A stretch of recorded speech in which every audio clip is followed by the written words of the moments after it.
তো সকল দর্শকদের নমস্কার। আমাদের সঙ্গে আছে দিনিতা, যে দীর্ঘদিন লড়াই করছে, দীর্ঘদিন পোস্টপোল ভায়োলেন্সে লড়াই করেছে, সেই দিনিতা।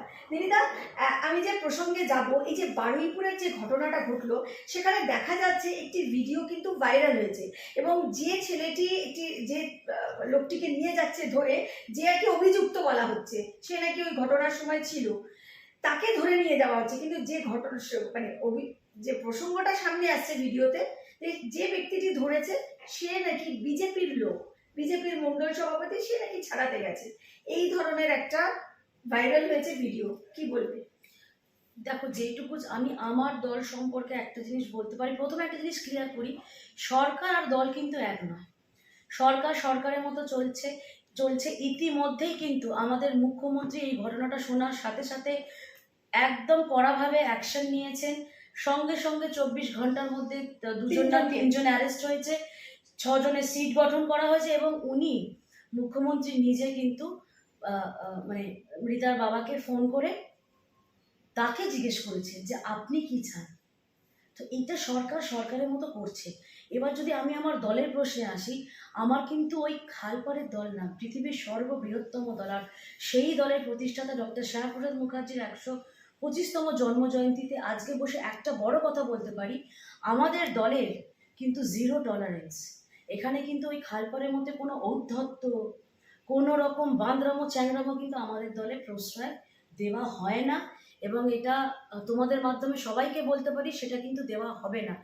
যদিও এটা ন্যারেটিভ, এটা ওই সিপে মূলের ন্যারেটিভ, কিছুতে এখন কাজ নেই, ওই বসে বসে কূটনীগিরি করা ছাড়া। তো ওই বসে বসে কূটনীগিরি করছে চায়ের দোকানে আর রকে, বলে না ফাঁকা মস্তিষ্ক শয়তানের বাস। তো সেটাই, কোনো কাজ না থাকা সত্ত্বে এই জিনিসগুলো করছে, বিভ্রান্তি সৃষ্টি করছে মানুষের মধ্যে। আর আমি দল সম্বন্ধে এটা জানি, কালকে যদি আমার থেকে যদি কিছু ভুল ত্রুটি হয়, কারণ ইতিমধ্যেই তোমরা দেখেছো অনেক জায়গার মন্ডল প্রেসিডেন্টকেও কিন্তু শোকজ করা হয়েছে। তো আমাদের এখানে কিন্তু ওইসব ওই আঞ্চলিক দল, ওই খালপাড়ের দলের সাথে তুলনা করে লাভ নেই। তৃণমূল মানেই মমতা বন্দ্যোপাধ্যায়, ওইটা বললাম, তারা ল্যাম্পপোস্ট পার্টি, ওই খালপাড়ের পার্টির সাথে একটা বিলো স্ট্যান্ডার্ড, যাদের ওই কলতলার ঝগড়া, ওই সব স্ট্যান্ডার্ডের সাথে ভুলিও না। কালকে যদি দিনদা ঘোষের দ্বারাও একটা যদি অযাচিতভাবে কোনো একটা আমিও ভুল করে ফেলি, আমিও কিন্তু রেয়াত পাবো না। অতএব আমরা কর্মীরা, একনিষ্ঠ কর্মীরা, আমরা কিন্তু এই জিনিসটাকে ভয় পাই। আগেকার দলের সাথে, আগেকার যে দলটা সরকার চালিয়েছে, আমাদের কিন্তু দল সরকার চালাচ্ছে না, সরকার সরকারের মতো চলছে। হ্যাঁ, আমরা আনন্দিত, আমরা কর্মীরা খেটে এতদিনে আমাদের তপস্যার ফল যে আমরা আনতে পেরেছি এই সরকারকে। আমরা একটা কাণ্ডান এই সরকারের আনা, ব্যাস, এর থেকে বেশি কিচ্ছু না। আমরা কিন্তু নিজেদেরকে সরকার মনে করছি না, যারা আগেকার বিগত দিনের সরকারের সেসব চুনোপুটি যারা ব্লকে ফ্লকে ঝাঁট দিত, নিজেদেরকে বিশাল বড় বড় হনু মনে করতো। আমরা একদম না, আমরা একনিষ্ঠ কর্মী ছিলাম, আছি, সারা জীবন শেষ দিন অবধি থাকবো। অতএব সেই ভয়টা কিন্তু তাদের ছিল না, আমাদের আছে। কারণ আমাদের বান থেকে চুন খসলে নেতৃত্বর কাছে কিন্তু আমাদের কাছে ওইটাই ভয়ের জায়গায়, যে জবাব দিতে হবে। দিদিটা, এখানেই যাব যে ক্ষমতায় আসার আগে কিন্তু বিজেপি বলেছিল যে ভয় আউট, ভরসা ইন, এবং মহিলাদের সুরক্ষা তার একটা বড় ছিল, যে আমরা এলে আর কিছু হোক না, মহিলাদের সুরক্ষার উপরে খুব গুরুত্ব দেওয়া হয়েছিল। আমরা অভয়ার ঘটনা জানি, এখনো সে বিচার পায়নি, এবং কিভাবে সেই সময়কার সরকার কিভাবে তার সমস্ত প্রমাণ লোপাট করেছে, ইত্যাদি ইত্যাদি। এই ক্ষেত্রে বারুইপুরের ঘটনার ক্ষেত্রে কি 0 টলারেন্স? আমরা জানি সম্প্রতি মানে বেনারসেও একটি ঘটনা ঘটেছে, যোগী আদিত্যনাথ, সেখানে আমি জানি কি ঘটনা ঘটেছিল। এখানেও কি সেইভাবে সরকার তৎপর হয়ে যারা দোষী তাদের শাস্তি দেবে? একদম। আর সবাই যেটা বকলমে জানতে চাইছে না, এখানে কিন্তু নামটা ম্যাটার করবে না একদমই, কারণ আমি চাইছিলাম না এটা বলতে, এখানে নাম ম্যাটার করবে না। এখানে যদি দোষী রাম হয়, সে রামও কিন্তু শাস্তি পাবে, এবং যদি খাতুনও হয় তাহলে, এখানে যদি রহিমও হয়, সেও কিন্তু শাস্তি পাবে। অতএব আমি এটা বলতে চাইছিলাম না, ব্যাপারটা ওই অ্যাঙ্গেলে আনতে চাইছিলাম না। কারণ যেহেতু আমি সন্তানের মা, আমি সন্তানকে সন্তান হিসেবেই দেখি। একটা বাচ্চা মেয়ের সাথে কোনো বর্ণ, রং, ছাতা এগুলো করা যায় না। আর এইরকম একটা মানে বলতে গলা আটকে যায়, কারণ আমি নারী, তো তুমিও নারী। আজকে ধর্ষণ কতটা ভয়ঙ্কর জিনিস, ইচ্ছা বিরুদ্ধ, এটা একমাত্র তুমি আমি ফিল করবো, আর কেউ ফিল করবে না। তো সেই জায়গায় একটা বাচ্চা মেয়ে, তো সেইখানে কিন্তু কোনো রকম রেয়াত হবে না। ওই নামটা যাই নাম থাকুক না কেন, ফর দ্য রেস্ট অ্যাসুরেন্স, ওই নামের জন্য কেউ ছাড় পাবে না। ওই নামটা যদি দিনদা ঘোষও হতো, সেও কিন্তু ছাড় পেত না। আমি এতটা দায়িত্ব নিয়ে বলতে পারি। আর বারে বারে বলছি, ওই আগের খালপাড়ের দলের সাথে এখনকার সরকারে কিন্তু তুলনা দয়া করে আপনারা কেউ করবেন না। দলের মতো পার্টি, আমাদের ভারতীয় জনতা পার্টি শৃঙ্খলাবদ্ধ পার্টি, শ্যামাপ্রসাদ মুখার্জির আদর্শ নীতি মেনে চলা পার্টি। অতএব আমাদের মাননীয় রাজ্য সভাপতি বলে দিয়েছি, দলের মতো চলবে। তার জন্য আমার অভিভাবক, আমার সভাপতি মহাশয় আছে, তার সাথে সরকারকে গোলাবে না। সরকার কিন্তু ইতিমধ্যে স্টেপ নিয়েছে। সরকারও কিন্তু রং, বর্ণ, নাম কিচ্ছু দেখবে না। কিন্তু মমতা বন্দ্যোপাধ্যায়কে হোম অ্যারেস্ট করার মানে কি? অনেকেই প্রশ্ন তুলছেন, কেন বিজেপি হোম অ্যারেস্ট করলো? তার বাড়ির সামনে এত পুলিশ, প্রায় 1000-এর ওপর পুলিশ কেন মোতায়েন করা হলো? ভয় পাচ্ছে, বিজেপি ভয় পাচ্ছে বলছে। আচ্ছা, তুমি কোনোদিন দেখেছো যে মেন্টাল অ্যাসাইলামের দরজা খোলা থাকে? কোনোদিন দেখেছো? তো সেটা জেনে বুঝে কেন খুলে রাখবে? কালীঘাটটা বলছো মেন্টাল অ্যাসাইলামের দরজাটা খুলে রাখবে কেন? সে বেরিয়ে বিভ্রান্তি সৃষ্টি করা ছাড়া, পাগলামি করা ছাড়া তার তো কিছুই করবে না।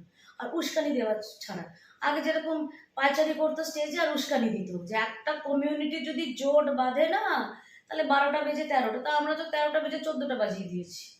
তাহলে সেই জায়গায় বলবো যে ওইটাকে অত সিরিয়াসলি নেবার কিছু নেই। আর কিছুভাবে তো ওনাকে একটা থাকতে হবে লাইমলাইটে। একটা তোমরা যাচ্ছ না, তোমরা মিডিয়া কভারেজ করছো না, কি করবে? বাড়িতে বসে বসে পা ছড়িয়ে এইগুলোই করছে।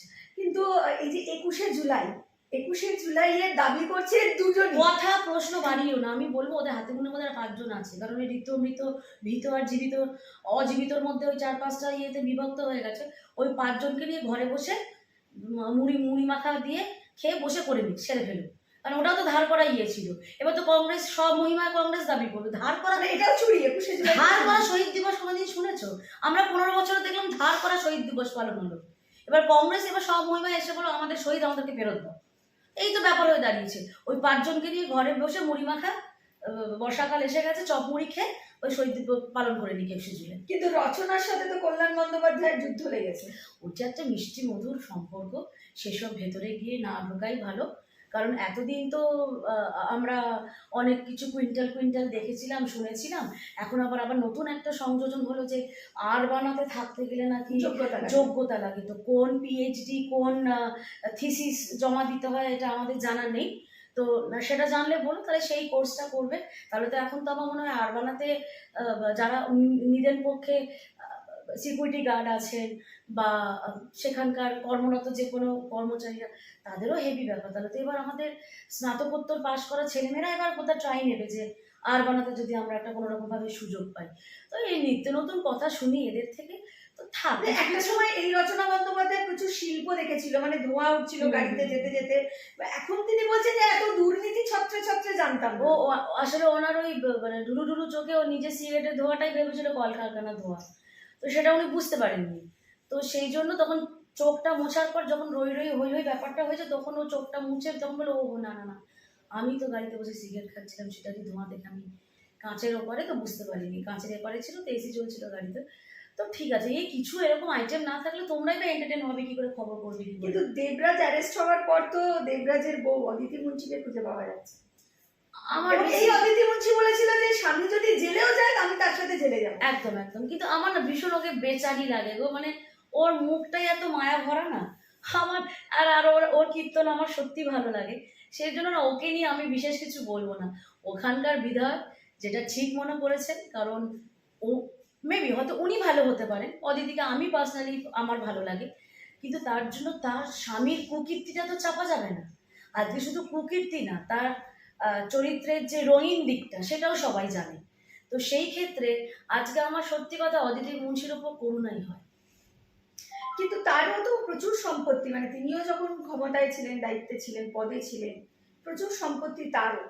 তো তার স্বামী তার নামে করেছে, তখন তো তার উচিত ছিল, তিনি যখন এত ঠাকুর ভক্ত একদম, তখন তো তার প্রশ্নটা করা উচিত ছিল যে কি করে সম্ভব আজকে তোমার আমার সংসার চালাতে না বিশ্বাস উঠে আছে, যেটা প্রথম থেকে বলে আসছে। আমরা চেয়েও কিছু করে উঠতে পারি না। একটা শখের জিনিস করতে গেলে আমাদেরকে ইএমআইতে যেতে হয়, ডাউন পেমেন্ট করে। এবং সেটাও ভাবতে হয় যে ইএমআইটা দিতে পারবো, ইএমআইটা দেবো কি করে, সেটা আগে ভেবে সেই টাকাটা আলাদা করে সরিয়ে তারপর একটা ডাউন পেমেন্ট করে সামান্য একটা ঘরের ফ্রিজটাও চেঞ্জ করতে পারছি না, একদম যে ফ্রিজটা পুরনো হয়ে গেছে বা ওয়াশিং মেশিনটা পুরনো হয়ে গেছে। আর এদের এখানে দেখি যারা ব্লকে ঝাঁট দিচ্ছে, সাইকেল কেনার অকাত নেই, 15 বছরে পেল্লাই পেল্লাই বাড়ি গাড়ি। তো ওই যে বলেছিলাম না যে পাপের ঘোড়া পূর্ণ হয়ে গেছে, ওপরে ওপরে যে বসে আছে তার লাঠিতে আওয়াজ নেই, আওয়াজ নেই বলে আজকে এতভাবে তারা ধরাশায়ী হয়েছে। আজকে কি হলো, নিমেষের মধ্যে সব শেষ হয়ে গেল। তো আরে আমি একটা জিনিস বিশ্বাস করি জানো তো, যখন শেষ সময় ট্রেটায় ঢুকে যাব না, ওই 120 টাকা সাদা কাপড়টাও টেনে নেবে, কিচ্ছু সাথে নিয়ে যেতে পারবো না। নিয়ে একদম। যেতে পারবো এই যে আমার গাড়ির কাঁচের গাড়ির পেছনে এই আমি যে ভালোবাসা কামিয়েছি, সেই ভালোবাসাটাই আমি নিয়ে যেতে পারবো। আর আমি না থাকলে আমার সন্তানের কাছে কোনটা গর্বের জিনিস, রাস্তা দাঁড় করে বলবে তোর মা বা তোর বাবা কত ভালো ছিল। একদম কেউ রাস্তায় দাঁড় করে যদি বা পাশ দিয়ে গেলেও যদি ওই এখনো চোরের মেয়ে নামে, যাচ্ছে, হ্যাঁ, বাইরে দেখো চোরের নাম চোরের নিয়ে মেয়ে। থুতু থুতু ফেলে একদম আর তখনও মরার পরও গালাগালি দেয়, সেই জীবনের কোনো মানে হয় না। অতএব ঠিক আছে, আমাদের কষ্টে সৃষ্টে ডাল ভাত চলে তো যাচ্ছে, ওতেই আমরা খুশি। দিদিদা শেষ একটা প্রশ্নে যাব, এই যে ভালো তৃণমূল বলে একটা ট্রেন্ড না না না না, প্রশ্নটা করোই না, ওটা হয়ই না। না। সোনার পাথর বাটি হয়, তুমি যদি দেখাতে পারো তাহলেই এই প্রশ্নটা তুমি জানো। কিন্তু ইতিমধ্যে না, না, শুনবোই না। 4 তারিখের পর অনেকেই বিজেপিতে ঢুকছে এবং ঢোকার চেষ্টা আরে, করছে গ্রাউন্ডে যারা আছে। এইটা না না তোমায় এই না, প্রশ্নটা করছি কারণ তুমি গ্রাউন্ডে কাজ করো, অনেকেই চেষ্টা করছে ঢুকতে, অনেকে হয়তো ঢুকে যাচ্ছেও, সেই জায়গাটা না কিভাবে না, বিজেপি আমি এই জায়গাটা ক্লিয়ার করছি, আমি যেহেতু করি, করছে, আগামী দিনে একদমই, করবো, একদমই। সে আমি যত বড়ই জায়গায় চলে যাই না কারণ কারণ মাটি থেকে আমরা বিচ্ছিন্ন হতে পারবো না, কারণ আমরা ওপর থেকে তো টপকাই নেই, এই আমাদের মূল হচ্ছে এই মাটি। এবার একটা কথা না পরিষ্কার করে জানিয়ে রাখি, বিজেপিতে RSS এ ঢোকা যায় না, যে হঠাৎ করে এখন ট্রেন্ড শুরু হয়েছে বিজেপিতে ঢুকছি নাকি। আর সব থেকে হাস্যকর লাগছে নাকি RSS এ ঢুকছে। আরে জানেই না RSS এর ফুল ফর্মটা কি, স্বয়ং সেবক হতে হয়। সেটা হঠাৎ করে ওই একটা ফুলের তোড়া ড্রাই ফ্রুটের বাক্স নিয়ে চলে গেলে হয় না। বিজেপিটা করতে আমাদেরকে অনেক ত্যাগ তিতিক্ষা দিতে হয়েছে, তারপর আমরা এই ঝন্ডাটা ধরার আমরা অধিকার পেয়েছি। ওই হঠাৎ করে 4 তারিখে পারার পর যারা একটা ভেরিয়া আবির মেখে অরেঞ্জ কালারের একটা গলায় গামছা দিয়ে উত্তরীয় পরে আর এটা নিয়ে ভাবছে এটা হবে না, সেগুড়ে বালি, মানে সময়টা সবে তো আমাদের তো ওই হামাগুড়ি দেওয়ারও তো সময় দেয়নি, সবে 1.5-2 মাসের আমাদের সরকার। সেটা বাদ দিয়েও পার্টির ক্ষেত্রে বলছি যে হঠাৎ করে এত বিজেপি, যেখানে আমাদের ঝান্ডা লাগানোর লোক ছিল না, মিছিলের লোক বিজেপির ছিল যেহেতু না। সংগঠন নেই, একদম কে গ্রাসে বলেছে? সংগঠন নেই বলছে বিরোধীরা, বলেছে? বলছেন যার জন্য ভালো তৃণমূল যারা তারা তারা আচ্ছা আচ্ছা আচ্ছা, চাইছে। আমাদের সংগঠন নেই, আমরা সংগঠন না থাকা সত্ত্বেও তো আমরা সরকারটা আনলাম। আর যাদের এত বড় সংগঠন ছিল তারা তো একটা সপ্তাহ সংগঠনটা টিকিয়ে রাখতে পারলো না। তাদের তো এত মজবুত সারা রাজ্য জুড়ে সংগঠন, যেখানেই যাচ্ছি টিএমসি, তাহলে কিরকম সংগঠন বানালো যে রাতারাতি সব চেঞ্জ হয়ে গেল। আমরা তো রাতারাতি চেঞ্জ হয়ে যাইনি, আমরা আমাদের বেদি আগলে, আমাদের পার্টি অফিস আগলে, আমাদের পতাকা আগলে আমরা মার খেয়েছি, আমার সহযোদ্ধারা মার খেয়েছে, তাও পড়ে থেকেছে। কোনো প্রলোভনই আমাদেরকে দল মত আমাদের নীতি আদর্শ চেঞ্জ করতে পারেনি। তাহলে কি সংগঠন করলো 15 বছর ধরে, যে চুটকি মেরে 12টার পর থেকে সব ধাপ ধাপ ধাপ ধাপ করে চেঞ্জ হতে লাগলো, সব নীতি আদর্শ চলে গেল। মা বাবা এত তাড়াতাড়ি, আর বউ বর চেঞ্জ করা যায়, মা বাবা এত তাড়াতাড়ি চেঞ্জ করা যায় বাবা, তাহলে তো বলবো তাহলে আমরাই ঠিক আছে, আমাদের ওই বেশি দরকার নেই তো। আমার দুষ্টু গরুর থেকে শূন্য গোয়াল তাহলে যেরকম বিজেপির দরজা ভালো তৃণমূলদের জন্য বন্ধ। প্রথম কথায় যে একটা জিনিস কথাটা কাটলাম ওটা হয় না, তুমি যদি আমাকে সোনার পাথর বাটি এনে দেখাতে পারো তাহলে আমি এই কথাটা মান্যতা দেব যে ভালো তৃণমূল বলে কোনো শব্দ নেই আর হয়ও না। ওটা সোনার পাথর বাটি এনে যেদিনকে আমাকে দেখাবে সেদিনকে আমি ওটা মানবো। আর দ্বিতীয় কথা হচ্ছে যে আমরা যারা একনিষ্ঠ কর্মীরা মানে মাটি আগলে এখনো পড়ে আছি, তারা জানে যে কোনো কিন্তু এরা শুধু উড়ছে, হাওয়ায় খবর হচ্ছে। অফিসিয়ালি একটা পদ পেতে গেলে কিন্তু অনেক প্রোটোকল থাকে, অনেক ক্রাইটেরিয়া থাকে। তো হুটহাট করে ওই আমি আমার বাইকে একটা ঝান্ডা লাগিয়ে হাঁ করে এদিক ওদিক দুবার বললেই যে জয় শ্রীরাম বললেই যে বিজেপি হয়ে গেল, সব সেগুড়ে বাড়ি। আর আমরা যারা আছি মোটামুটি আমরা দায়িত্ব নিয়ে বলছি, একদম পাহারাদারের মতো কাজ করবে, পাহারাদারের মতো কাজ যাতে কেউ ঢুকতে না পারে, দরজা বন্ধ। ঢোকার সাহসও নেই, ক্ষমতাও নেই। কারণ আমাদের এখানে তো সব ওই ছ্যাঁচড়ামো বা ওই পার্টি অফিসে বসে ওরা যেসব কালচারে বিশ্বস্ত, 8টার পর ওদের একটা রঙিন জীবন ছিল, আমাদের সেসব না।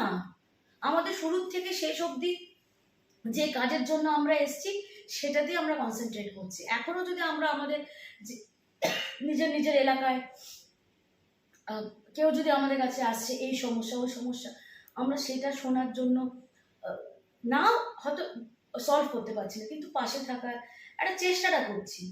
আমরা কিন্তু রঙিন জল নিয়ে 8টার পর আমাদের কোনো জায়গায় আমাদেরকে দেখবে না যে আমাদের কর্মীরা এরকম ভাবে বসে যাচ্ছে। তো